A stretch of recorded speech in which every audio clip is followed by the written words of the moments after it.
published quite widely in a number of magazines, including the TLS, Poetry Review, Magma and the Rialto. Kim was recently awarded the Geoffrey Dermer Prize, which is given annually by Poetry Review to the best poem published by a poet without a full collection. She also very recently received an Eric Gregory Award from the Society of Authors. It's a pleasure to have a good friend.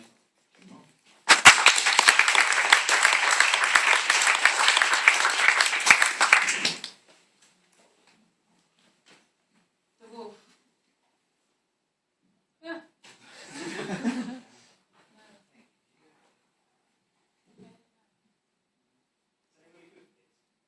That. I'm really tempted to fiddle with it. The wolf. She wants you to lie down with the wolf, the one who eats chalk to make his words as white as snow, so each letter lands in a puff of smoke. The one who likes red, who stays in bed so long he could become just another pattern in the wallpaper. She wants you to lie down with the wolf, the one she is clothed in wool from the mountain sheep, the one who is not as he appears, the one who treads time beneath his paws which are always caked in flour, the one the children sing of. If you lie down with the wolf, the one who carries the wind in his belly, the one who can take a house from you, the one who hides in shadow so the boy who cries wolf is a liar, she'll stroke your hair and smile secrets at you, slit him open and fill him with stones and watch you both sink. I always read that one first because I don't know what it's about, so I haven't got an introduction. My next one, I like reading this one because it makes me feel better about wherever I am, although I'm in quite a good mood now. But it's called Tuesday at Wetherspoons. I was giggling when David was introducing me because it's the first time that he said the words Geoffrey Dermer without doing it in a stupid, mocking voice. So, Geoffrey Dermer is what he normally does to take the mickey out of me. So this is the poem that won that prize. The judge said that it was a convincing version of Dante's Lower Rings of Hell, but it was actually just the Wetherspoons in Barrow and Furness. I did feel quite bad about that. Tuesday at Wetherspoons. All the men have comb-overs, bellies like cakes just baked, risen to roundness. The women tilt on their chairs, laughter faked, like mugs about to fall, cheekbones sharp as sadness. When the men stand together, head for the bar like cattle, I don't understand why a woman reaches across, unfolds his napkin, arranges his knife and fork to either side of his plate. They're all doing it, arranging, organising, all talk stopped until the men, oblivious, return. My feet slide towards a man with one hand between his thighs, patience in his eyes, who says, "You can learn to love me." Ketchup on the hand that cups my chin, ketchup around his mouth, now hardening on my skin.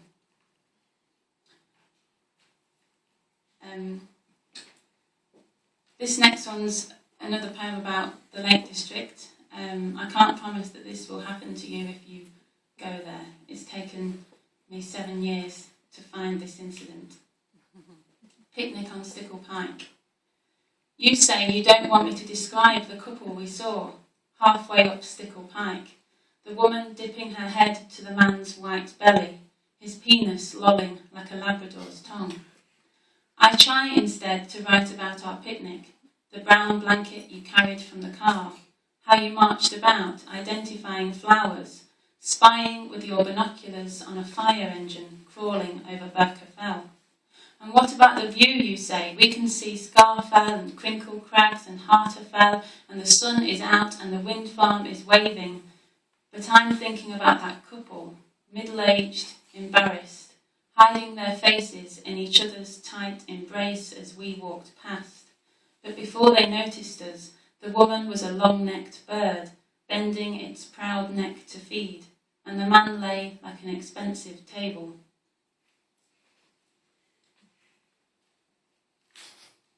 I'm not giving a very good impression of the place where I live. Sorry about that. And it's going to get worse now.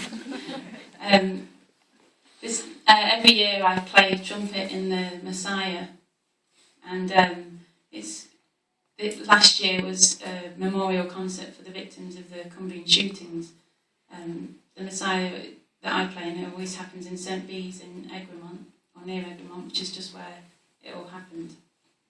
And one of the people that was shot was a twin who was in the choir, and her twin sister was sat behind me the whole time, and I could hear her singing all the way through the concert. It was a strange experience. The Messiah, St Bees Priory. Everywhere is covered in snow, and the priory is a huge mouth swallowing the cold, as if the snow has come to dispel all memory, a day in June, the sudden heat of it, the constant call of sirens. I was standing on a hill in Barrow, looking over the water to Millom, knowing the police cars rushing past would be too late. The roads that brought the gunman there would stop them finding him.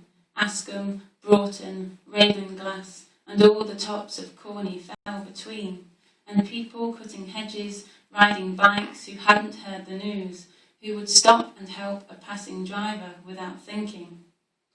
Today, November snow makes us more inclined to sit together, the violins gathered round a heater, the breath of singers caught in air, the audience still in hats and coats and scarves huddle closer, then lean forward as I call the dead to listen.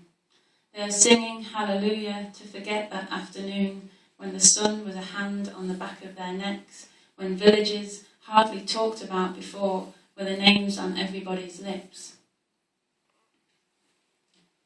Now that we've had death and misery, I'm going to read a love poem to cheer you all up, hopefully. I'll leave you when grunters sleep in nests with legs unused to walking, when boars live among the leaves and rattle their tusks against the branches, when piglets fly and land in trees like birds and take flight at the sound of barking. I'll leave you then, when hogs mate for life like swans, when swine root for acorns in the tops of oaks, when the sow gives birth with the cries of herons in our ears, when the crow and the pig become friends, when the buzzard and the boar fly together, when they all dream their piggy dreams and the sly wolf goes hungry, not knowing to lift his head, when pigs fly, I'll leave. That's a bit of a stalker poem. I've just realised, not a love poem.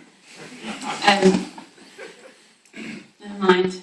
And to balance that out, I got married on the 31st of July, so I thought I'd read a poem about arguing. In praise of arguing. And the vacuum cleaner flew down the stairs like a song, and the hiking boots launched themselves along the landing. And one half of the house hated the other half, and the blinds wound themselves around each other. And the doors flung themselves into the street and flounced away, and the washing gathered in corners and sulked.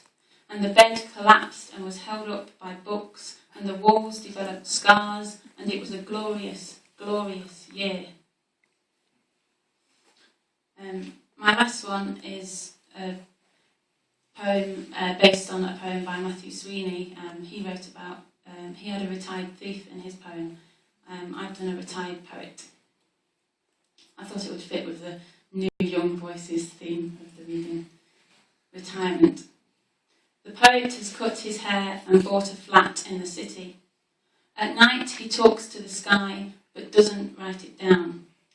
When he hears a pigeon call, he doesn't compare it to anything, even in his head. Each night from the window, all he sees are buildings. He ignores how the silver in the roof tiles looks like stars, how the shadow of a cat appears big as a tiger with the moon behind it.